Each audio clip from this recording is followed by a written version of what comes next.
1000 கோடி மதிப்பிலான கட்டுமான பணிகளுக்கு நீங்க ஒரு தடை வாங்கியிருக்கீங்க. அதாவது நீதிமன்றத்தில் சென்று இந்த பணிகள் எல்லாம் நடக்கக்கூடாது, இந்த அறமில்லா, மன்னிக்கவும் அறநிலைத்துறைன்னு சொல்றாங்க, பட் இந்த அறமில்லா துறைன்னு தான் நான் சொல்லுவேன்.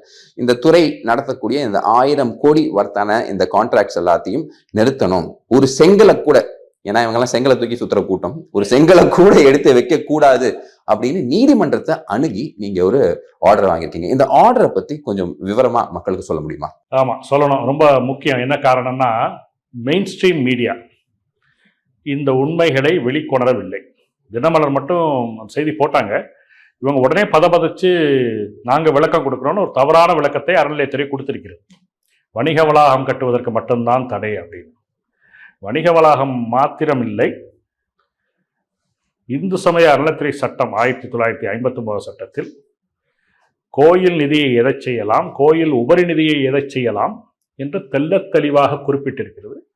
அப்படி கோயில் உபரி நிதியை எடுக்கும்போது கூட சில வழிமுறைகளை பின்பற்றித்தான் செய்ய முடியும். இவை எல்லாவற்றையுமே புறம் தள்ளிவிட்டு contract contract contract, tender tender tender, இந்த பிடபிள்யூடியும் ஹைவேஸும் மற்ற துறைகளும் அடிச்சுக்கிட்டு டெண்டர் போடுற மாதிரி கோயில் பணத்தை எடுத்து கோயில் நிலத்தில் மிக மோசமான கட்டுமான பணிகள், கோயிலுக்கு தேவையில்லாத, கோயிலுக்கு அவசியம் இல்லாதெல்லாம் செய்கிறாங்க. காரணம் டெண்டர் உடனும், அவ்வளவுதான். கோயில் பணத்தை எடுக்கணும்.